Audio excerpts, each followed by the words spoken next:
그리스도에서 안에 사랑하는 새순 가족 여러분, 봄이 됐습니다. 그리고 프로야구 시즌도 되었습니다. 아직까지는 초반부라 그런지 승차도 많이 나지 않고 젊은 신인들도 씩씩하게 나와서 등장하고 재미가 참 있는 것 같습니다. 근데 저는 웬만해선 제가 응원하는 팀의 경기를 보지 않습니다. 그저 가다가 누가 보고 있어도 보지 않고 그냥 들어가서 딴 일 하다가 기사로 결과와 순위만 확인하고 있습니다. 나름의 이유가 있습니다. 시간이 벌써 야구 경기하면 3시간씩 이렇게 하기도 시간도 많이 걸리거니와 그거 보다 보면은 제 마음의 평화가 사라집니다. 이기면 좋습니다만은 이게 자꾸 맞고 자꾸 치고 이러면은 열이 받는 것이죠. 공 하나에 일희일비 하다 보면 감정이 널뛰다 보면은 이게 만수무강의 차질이 생기는 것입니다. 저희 막내가 이제 2돌밖에 안 돼서 제가 오래 살아야 되는데 보지 않는 게 참 여러 가지로 좋겠다 싶은 것이죠. 그렇지만 제가 처음부터 그랬던 것은 아닙니다. 옛날 한 옛날에 제가 응원하던 팀이 마지막으로 우승했던 그 해에 저는 고3이었습니다. 매일매일 스포츠 신문을 종류별로 옆구리에 끼고 학교에 등교하던 야구 소년이었습니다. 쉬는 시간에는 기사를 읽고 기록지를 보며 분석을 하고 야간 자율학 시간에는 귀에 이어폰을 끼고 야구 중계를 열심히 들었습니다. 그리고 그해 겨울에 자기가 응원하는 팀의 우승과 대학 입시를 맞바꾸고 쓸쓸히 재수학원으로 향한 학생에 관한 슬픈 전설이 지금까지도 전해오는 것입니다. 저는 팬이었습니다. 광팬이었죠. 지저스 크라이스트 슈퍼스타라는 뮤지컬을 쓴 팀 라이스와 앤드류 로이드 웨버는 그러한 광적인 팬들의 모습에 주목했습니다. 그리고 예수님에게 몰려드는 사람들을 보면서 그 사람들이 마치 슈퍼스타에게 몰려드는 팬들 같다 이런 생각을 했던 것 같습니다. 그도 그럴 것이 오늘 말씀은 이런 말로 시작합니다. 예수께서 제자들과 함께 바다로 물러가시니 갈릴리에서 큰 무리가 따르며 유대와 예루살렘과 이두메와 요단강 건너편과 또 두로와 시돈 근처에서 많은 무리가 그가 하신 큰 일을 듣고 나아오는지라. 예수님은요, 슈퍼스타였습니다. 그 시대의 아이콘이었습니다. 당대에 예수님을 모르는 사람은 아무도 없었습니다. 그래서 예수님께서 유대 지역에서 예루살렘에서 사역을 멈추시고 갈릴리로 물러나셨을 때도 큰 무리가 갈릴리까지 그분을 만나기 위해 나온 것입니다. 심지어 오늘 본문에 뭐라 그럽니까? 이두메, 남쪽의 에돔이라고 우리 하면 알 수 있을 것 같아요. 요단 건너편, 동쪽의 모압과 암몬 지역 사람들입니다. 아라비아 지역이라면 아실지 모르겠습니다. 그리고 서쪽 해변에 있는 두로와 시돈, 이방 지역들에게까지 예수님 한번 보겠다고, 그분 한번 만나겠다고 몰려들고 있었던 것입니다. 오늘 말씀 9절에 보니까 뭐라고 이야기합니까? 예수께서 무리가 애워싸 미는 것을 피하기 위하여 작은 배를 대기하도록 제자들에게 명령하셨으니 이는 많은 사람을 고치셨으므로 병으로 고생하는 자들이 예수를 만지고자 하여 몰려왔음이더라. 슈퍼스타 혹은 아이돌이 나타났을 때 그 손 한번 잡아보겠다고 그 사람 한번 가까이 가려고 막 밀어붙이는 팬들의 모습 여러분 보신 적이 있습니까? 제가 학원에 다닐 때 그때 누구였죠? 나타났는데 하여튼 온 동네가, 온 종로가 정말 뒤흔들리던 시절이 있었습니다. 예수님도 그와 같았습니다. 말씀을 전하실 때마다 안전사고를 대비해서 팬들과 예수님 사이에 물로 된 펜스를 치셔야 됐다. 이런 이야기입니다. 말씀이 끝나고 이동하실 때면 사생 팬들 못 따라오도록 미리 준비된 배로 그대로 이동하셨다. 이 말입니다. 예수님은 그야말로 슈퍼스타셨습니다. 물론 모든 사람들이 예수님을 좋아한 것이 아니었습니다. 스타들에게는 언제나 누가 따라붙습니까? 안티들이 따라붙는 것이죠. 예수님의 인기는 또한 많은 반대를 불러왔습니다. 지난주의 마지막 본문 3장 6절은 어떻게 끝이 났었습니까? 바리새인이 나가서 곧 헤롯 왕과 함께 어떻게 하여 예수를 죽일까 의논하더라. 그래서 예수님께서는 예루살렘과 유대 지방을 지나서 갈릴리 바다로 물러나신 것 아닙니까? 그런데 그 안티팬들도 이제 갈릴리까지 쫓아와서 예수님을 반대하고 있는 것입니다. 예수님을 가장 싫어했던 사람들, 가장 반대했던 사람들은 특별히 예루살렘 성전과 그를 중심으로 한 기득권층이었습니다. 대제사장의 가문인 사두개인들, 그리고 바리새인들, 예수님을 좋게 보지 않았습니다. 왜냐하면 예수님은 그들이 만들어 놓은 기존 질서를, 그들의 세상을 무너뜨리려는 것처럼 보였기 때문입니다. 그 사람들의 종교는 어떤 것이었습니까? 그 사람들이 말하는 신앙은 무엇이었습니까? 예배 드리고 헌금 드리고 규율에 따라서 거기에 복종하는 것, 그게 전부였습니다. 네가 의무 다하고 네가 헌신하고 네가 무언가를 드리고, 그게 신앙생활의 전부라고 가르쳤는데, 그게 하나님 믿는 삶의 전부라고 가르쳤는데, 예수님께서 보여주신 것은 전혀 다른 것이었던 것입니다. 그들은 열병에 걸린 환자를 붙드시는 예수님의 손을 보았습니다. 악령이 떠나가는 것을 보았고요. 나병 환자를 향해서 그 손을 내미시는 주님을 보았습니다. 중풍병자를 일으키시고요. 죄인들이 용서받는 것을 본 것입니다. 그들은 잿빛이던 인생이, 캄캄한 어둠 속을 헤매던 인생이, 한 가정이, 한 지역이 초록으로 피어나는 것을 본 것입니다. 그들이 본 것은 해방의 복음이요, 사람을 살리는 복음이었습니다. 이 사실을 부인할 수는 없었습니다. 눈에 보이는 증거가 너무 분명하니까요. 그러나 그것을 인정하고 싶지는 않았습니다. 그러면 어떻게 해야 되죠? 그래서 22절은 뭐라고 이야기합니까? 22절 말씀 같이 한번 읽어볼까요? 22절입니다. 시작.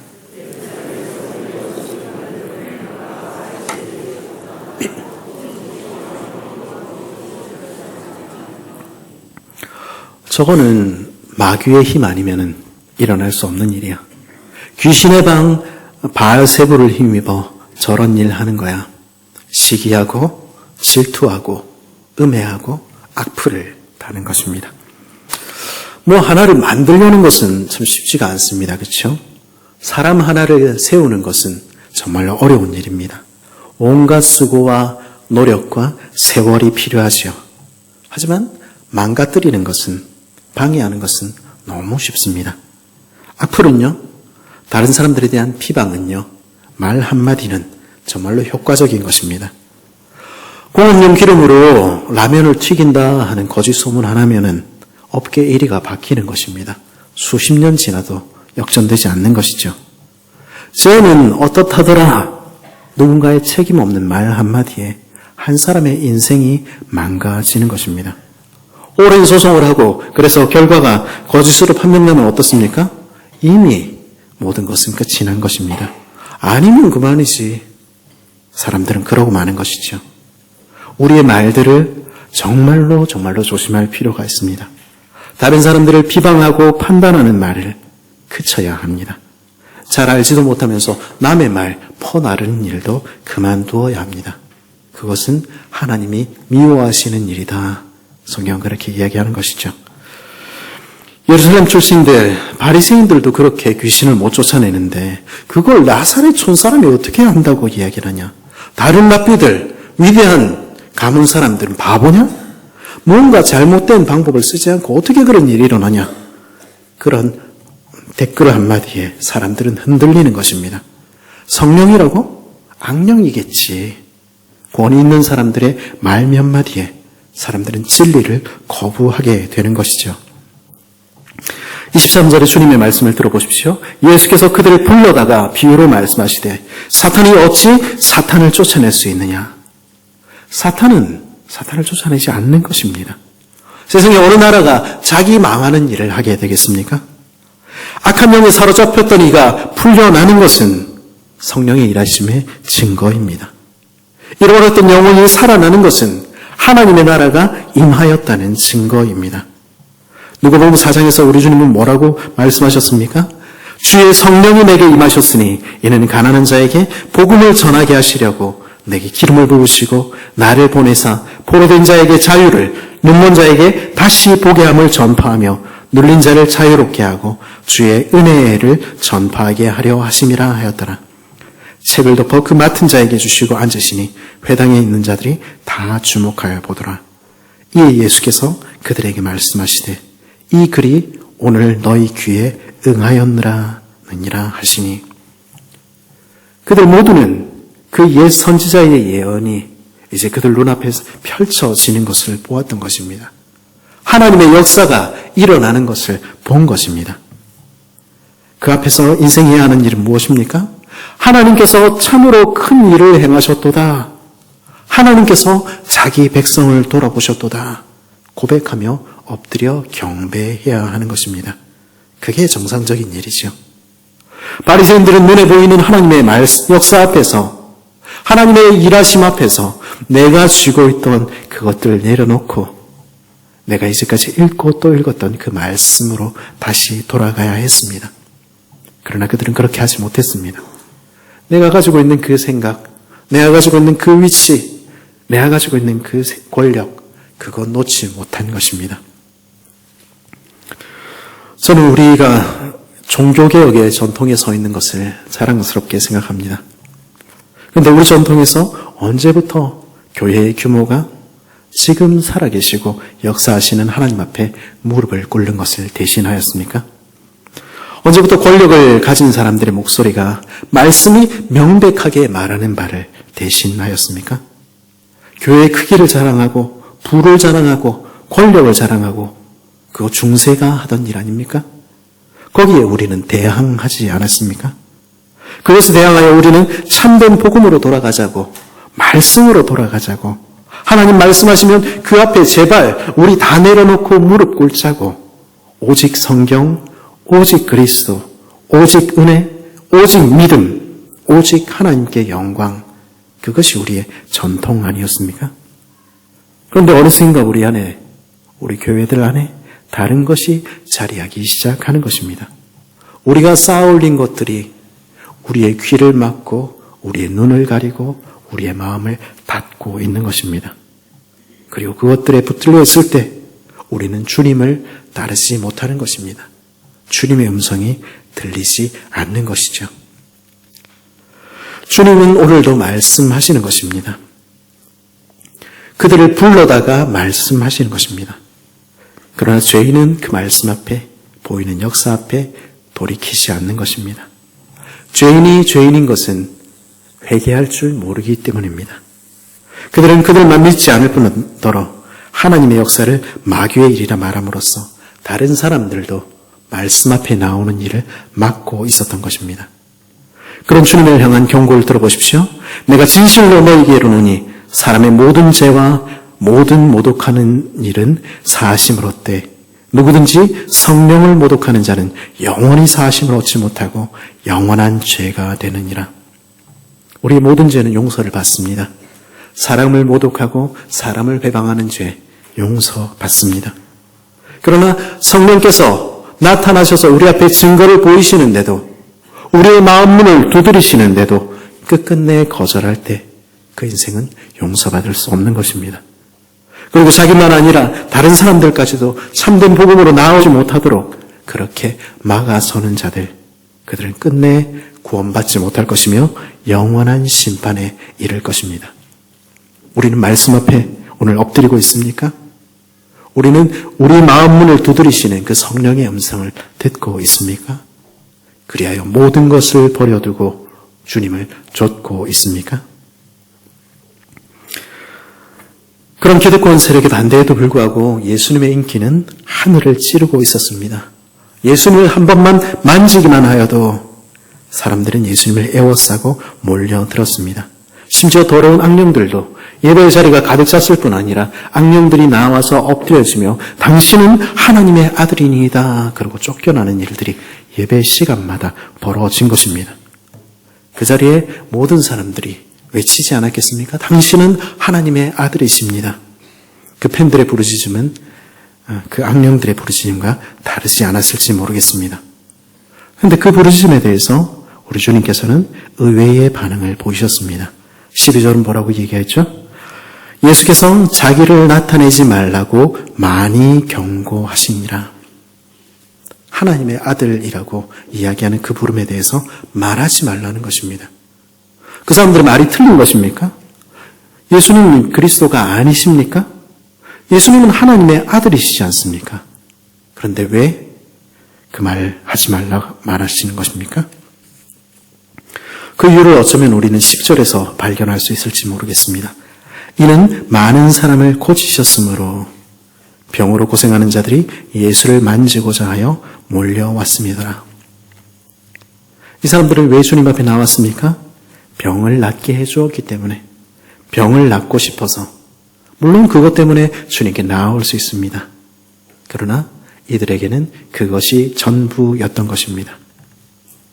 비슷한 이야기가 요한복음 6장에 등장하지요. 그들은 오병이어 여의 기적을 보았습니다.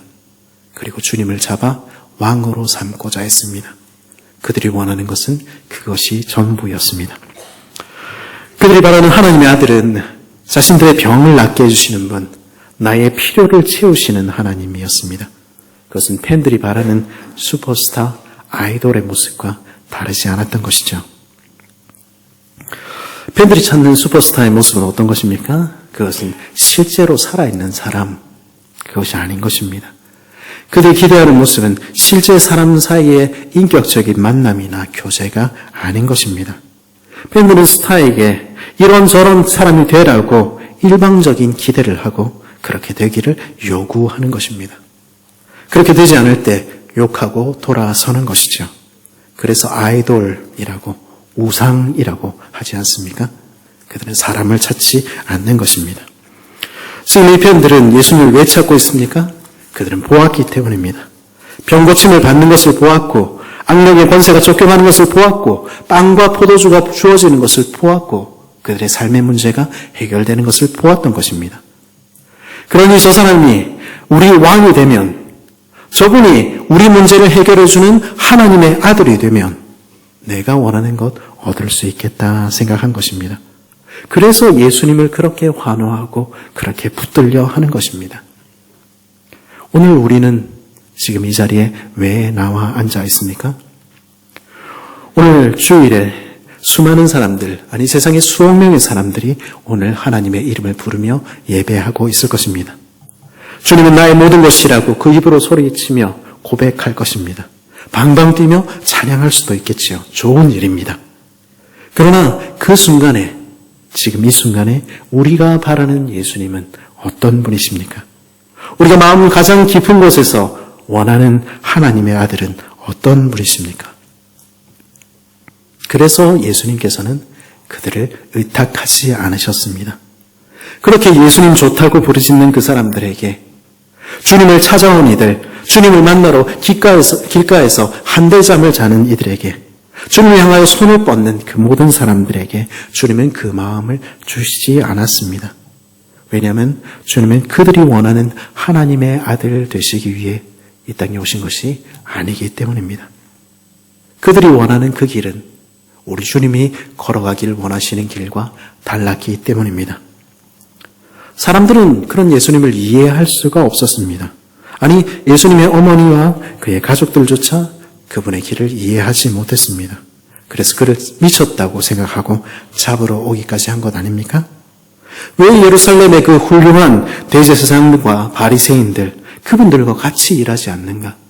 그분들과 같이 협력하고 그분들처럼 되려 하지 않는가? 그분들과 왜 부딪히고 있는가? 이해할 수 없었습니다. 자신을 드러내지도 않고 자신을 열광적으로 따르는 그 무리들만 져버린 채 그들이 원하는 소위 하나님의 아들이 왜 되지 않으려 하시는가? 이해하지 못했습니다. 지금 그분이 어디로 가시는지, 그 길이 무엇인지 이해하지 못했습니다. 그래서 그들은 주님을 따르지 못했던 것입니다. 지금 예수님은 어디로 향하고 계셨습니까? 오늘 본문이 지금 이야기하는 시기는 예수님의 사역 마지막 1년이 채 남지 않은 시기였습니다. 그리고 그때 예수님께서는 그분을 따르는 수많은 무리들, 그들의 하나님의 아들이 되기를 거절한 채 걸어가고 계셨습니다. 집에 들어가도 식사할 겨를도 없이 그렇게 바삐, 그렇게 쉼 없이, 중단 없이 이 마을로 저 마을로 주님은 걸어가고 계셨습니다. 어디를 향해 걸어가고 계셨습니까? 예수님께서는 십자가를 향해 걸어가고 계셨던 것입니다. 왜 그렇습니까? 예수님은 십자가로 향하는 하나님의 아들, 그 살을 주시기 위하여, 그 피를 주시기 위하여 이 땅에 오신 분, 그럼으로써 우리를 하나님을 따르는 제자 삼기 위하여 이 땅에 오신 하나님의 아들이시기 때문입니다. 제자들은요, 내 손에 무언가를 주는 우상들, 아이돌이 아니라 십자가로 향하시는 하나님의 아들을 따르는 사람들입니다. 그러나 그 팬들은 그 손에 무엇 때문에 주님을 따르시오? 그러니 그들은 주님을 끝까지 따를 수가 없었던 것입니다. 원하는 것이 주어지지 않을 때 빵과 포도주가 아니라 병고침과 기적이 아니라 그 살을 찢고 그 피를 흘리기 위하여 십자가로 향하신다는 것을 알게 되었을 때 사람들의 반응을 요한복음 6장은 이렇게 기록하고 있습니다. 그때부터 그의 제자 중에 많은 사람이 떠나가고 다시 그와 함께 다니지 아니하더라. 원하는 것들이 주어지지 않을 때 그 팬들은 주님을 다 떠나간 것입니다. 그 무리들이 다 주님을 떠난 이후에 주님께서는 제자들에게 물으셨습니다. 예수께서 12제자에게 이르시되 너희도 가느냐? 그때 베드로는 어떻게 대답했죠? 시몬 베드로가 대답하되 주여 영생의 말씀이 주께 있사오니 우리가 누구에게로 가오리이까? 주님이 영생의 말씀이시니 우리가 누구에게로 가겠습니까? 우리가 원하는 것은, 우리가 바라는 것은 오직 주님이십니다. 주님이 나의 전부이십니다. 제자들은 그런 사람들입니다. 그러기에 예수님을 따라 그 십자가의 길도 따라가는 것입니다. 오늘 본문에서 우리 주님께서는 제자들을 부르신 첫 번째 목적을 뭐라고 말하고 있습니까? 이는 자기와 함께 있게 하시고 주님과 함께 있는 것, 그리고 그것으로 만족하는 것을 우리 주님은 찾으시는 것입니다. 주님이 모든 것이기에, 주님과 함께 있는 것이 나의 가장 큰 기쁨이기에, 그래서 주님을 만나러 나온 사람들, 그들이 바로 주님이 원하시는 사람들, 주님께서 부르시는 제자들인 것입니다. 초막이나 궁궐이나 내 주 예수 모신 곳이 그 어디나 하늘나라.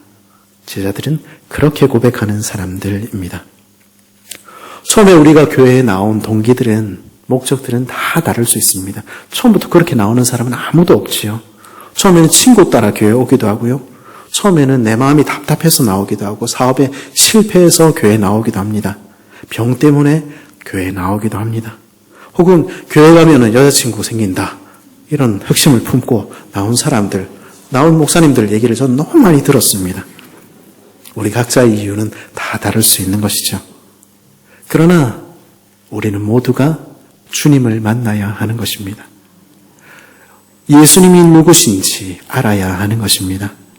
모든 것을 버리시고 십자가로 걸으신 하나님의 아들, 가족조차 이해하지 못하는 그 길을 나를 위해서 묵묵히 걸으신, 나를 위해서 그 살과 그 피를 흘리시기 위하여 걸으신 그 하나님의 아들을 우리는 만나야 하는 것입니다. 그리고 내가 원하는 것을 얻기 위한 팬으로서가 아니라 말씀 앞에 자신을 부복해야 하는 것입니다. 하나님께서 그 하신 일들을 보여주실 때, 성령께서 우리 마음을 두드리실 때 그 앞에 무릎을 꿇어야 하는 것입니다. 그리고 주님이 가장 귀한 분이신지, 주님이 정말로 내 모든 것인지 우리 돌아보며, 그리고 주님이 나의 모든 것입니다 고백해야 하는 것입니다. 그래야 우리는 주님의 제자가 되는 것입니다. 그럴 때 우리는 정말로 주님의 제자가 됩니다. 자기를 위해 사는 사람 아니라 주님을 위해 사는 사람 되는 것입니다. 사명을 가지고 새 삶을 사는 사람들 되는 것이지요. 또 보혜사 전도도 하며 귀신을 내쫓는 권능도 가지게 하려 하심이니라. 십자가를 향해 걸어가신 예수님이 누구신지, 내 삶에 다가와 내 삶을 바꾸신 주님이 누구신지, 그 주님을, 그 기쁜 소식을 전해줄 수도 있게 되는 것입니다. 나를 찾아오신 주님, 그분이 네 삶에도 찾아오기를 원하신다. 억눌린 자들에게, 갇힌 자들에게, 여전히 복된 소식을 알지 못하는 사랑하는 이들에게 그것 이야기해 줄 수 있게 되는 것입니다. 그것 위해서 주님이 나를 부르셨구나, 그 사실을 알게 되는 것이죠. 이스라엘 12지파를 위하여 주님은 12제자를 부르셨죠. 마찬가지로 주님은 우리 시대의 잃어버린 이들을 위하여 우리를 이곳에 부르신 것입니다. 악한 영에 사로잡힌 이들 해방시킬 뿐 아니라 이 세상의 영에 사로잡힌 이들, 물질에 거짓된 사상에 악한 제도에 사로잡힌 이들, 그들에게 그것이 옳다고 생각하며 그렇게 살아가는 이들에게 빛을 전할 일을 주님은 찾고 계시는 것입니다. 교회는 바로 그 사명을 받은 제자들의 공동체입니다. 주님을 만났을 뿐 아니라 주님의 십자가를 경험했을 뿐 아니라 자기 십자가를 지고 주님을 따르는 이들의 공동체가 바로 교회입니다. 주님이 가장 귀한 분이기에 주님을 위하여 내 삶을 드리고 오늘도 자기 십자가를 지고 주님을 따르는 이들, 그런 이들을 주님은 제자라 부르시는 것입니다. 그리고 그런 이들을 향해서 내 사랑하는 형제여, 내 사랑하는 자매라고, 나의 가족이라고 주님 말씀하시는 것입니다. 우리는 제자입니까? 그리스도에서 사랑하는 새순가족 여러분, 우리는 제자입니까? 아니면 우리는 주님의 적대자들입니까? 아니면 그저 팬들입니까? 우리가 아는 예수님은 어떤 분이십니까? 그분은 슈퍼스타입니까? 아니면 마귀의 왕 바알세불입니까?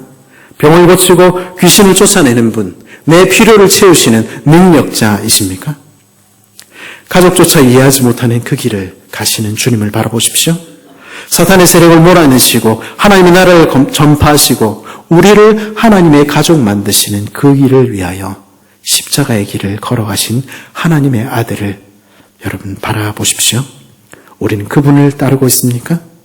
아니면 그분을 눈앞에 하나님의 역사를 보아도 가난한 자들에게 복음이 전파되며 눌린 자가 해방되며 갇힌 자가 노임을 받아도 나의 생각과 다르기에, 나의 고집과 다르기에 내가 쌓아온 그것들에 사로잡혀서 복음을 거절하고 있습니까? 아니면 더 나아가서 나도 믿지 않을 뿐 아니라 하나님의 역사를 모독하며 성령을 막아서고 있지는 않습니까? 지금 아직 빛이 있는 동안에 돌이켜야 하는 것입니다. 주님을 만나기를 간절히 바라십시오. 주님께서 역사하실 때, 성령께서 여러분의 마음을 두드리실 때 우리의 마음을 열어야 하는 것입니다. 우리 오늘 무엇 때문에 주님을 따르고 있습니까? 하나님이 주시는 그 복 때문에 주님을 따르고 있습니까? 주님을 간절히 부르고 목청껏 환호하지만 그 이유가 다만 내 사업이 잘 되고 내 삶이 윤택해지고 내 가족이 건강해지는 그 이유 때문만입니까? 그렇다면 우리는 십자가를 지고 나를 좇으라 하는 말씀 앞에 돌아서고 말 것입니다. 그러나 주님이 나의 가장 귀한 분이라 고백하는 사람들은 영생의 말씀이 여기 계심에 우리가 누구에게 가리일까 고백하게 될 것입니다. 그리고 언제까지나, 그리고 어디까지나 사망의 음침한 골짜기에서도 우리는 주님을 따르게 될 것입니다. 주님의 마음을 알아 주님과 함께 있기를 원할 뿐 아니라 그 나라와 그 의를 위하여 살아가는 사람들 될 것입니다. 그리고 그런 이들에게 주님께서는 하나님의 뜻대로 행하는 자, 내 형제, 내 자매, 내 가족이라 말씀하실 것입니다. 주님이 나의 전부입니다. 우리를 위하여 십자가를 지신 주님, 나도 따릅니다. 주님이 나의 복이시기에, 주님이 나의 전부이시기에 주와 함께 거하기를 원합니다. 나 오늘도 주님을 따릅니다. 그렇게 고백하는 복된 새순 식구들 모두 되기를, 주님의 제자된 공동체 되기를 간절히 바랍니다. 같이 한번 기도하겠습니다.